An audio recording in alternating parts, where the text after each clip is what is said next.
ডিম প্রেমী নিশ্চয়ই অনেক আছো আমার মতন। ডিম প্রেমীদের জন্য আজকে এই রেসিপিটা শেয়ার করছি। আর এই গরমে একদম অ্যাপ্রোপ্রিয়েট ডিমের এই রেসিপিটা। গন্ধরাজ ডিম, হ্যাঁ, গন্ধরাজ মাছ, গন্ধরাজ মাংস তো হয়ই, তবে আজকে বানিয়েছি ডিম দিয়ে। যারা আমার মতন খুবই ডিম খেতে ভালোবাসো তারাই বা কেন বঞ্চিত হবে। তো প্রথমেই আমি এখানে ডিম সেদ্ধ করে নিয়েছি 4টে, আর ডিমের দুপাশটা ছুরি দিয়ে আমি এইভাবে সরু সরু করে একটু কেটে নিয়েছি যাতে ডিমের ভেতরে গ্রেভি ঢোকে। দেখতেই পাচ্ছ কেমনভাবে কেটেছি। এইবার ডিমটাকে ম্যারিনেট করব।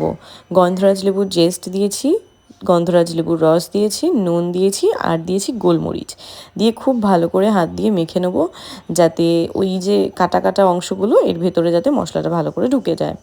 এইবার মোটামুটি 1 ঘন্টা রেখে দিচ্ছি। ততক্ষণে একটা বাটিতে নিয়েছি বেশ খানিকটা পরিমাণে টক দই, তার সাথে দিয়েছি 1 চামচ চিনি, দিয়েছি কয়েকটা কাজু, তার সাথে দিয়েছি কয়েকটা চালমগজ, দিয়ে বেশি করে জল দিয়ে এটাকে একটা মিহি ঘন পেস্ট তৈরি করে নেবো।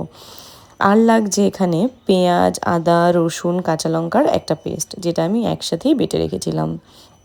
তারপর তেলের মধ্যে ডিমগুলো দিয়ে একটু শ্যালো ফ্রাই করে নেবো, খুব বেশি ডিপ ফ্রাই করবো না ডিমগুলোকে। তারপর ডিমগুলোকে একটু লাল লাল হলে তুলে রাখবো।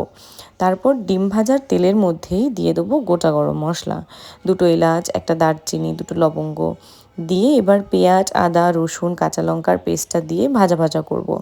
একটু কাঁচা গন্ধটা চলে গেলে যখন দেখবো পেঁয়াজটা এরকম ভাজা ভাজা হয়ে এসছে, মানে মশলাটা ভাজা ভাজা হয়ে এসছে, তখন গ্যাসের ফ্লেম লো করে আরও কিছুক্ষণ ভাজবো। আসলে গন্ধটা যতক্ষণ না চলে যাচ্ছে ততক্ষণ পুরোপুরি ভাজতে হবে। এইবার যখন তেল ছেড়ে দেবে, দেখো তেল কিভাবে সাইড দিয়ে ছেড়ে এসছে, তখনই অ্যাড করে দেবো সেই দই, কাজু, চালমগজের যে মিহি পেস্টটা করে রেখেছিলাম সেটা। এটা দিয়ে তো খুব বেশিক্ষণ কষাবো না, তাই আগের মশলাটা একটু বেশিক্ষণ ধরে কষিয়েছি। গুঁড়ো মশলায় শুধু দিয়েছি নুন জিরের গুঁড়ো দিয়ে, দেখো একদম খুব সুন্দরভাবে তেল রিলিজ করেছে। এবার গ্রেভির জন্য দিয়ে দিচ্ছি জল, বাটি ধোয়া জলটাই আমি দিয়ে দিলাম। এইবার যখন তেল ভেসে উঠবে ওপর থেকে, দিয়ে দেবো সেই হালকা করে ভেজে রাখা ডিমগুলো। তার মধ্যে একটা ডিম আমি একটু হাফ করে কেটে নিয়েছি। আর 5-6 মিনিট ফোটানোর পর শেষে দিয়ে দিয়েছি পাকা কাঁচা লঙ্কা চিড়ে।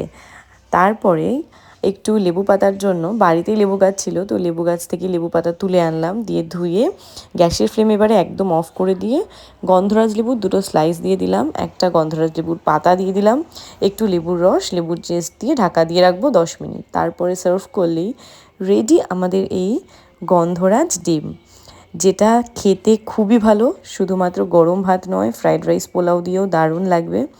তোমরা অবশ্যই এই রেসিপিটা বানিও আর জানিও কেমন লাগলো। দেখা হচ্ছে আবার পরের কোনো রেসিপিতে। বাই।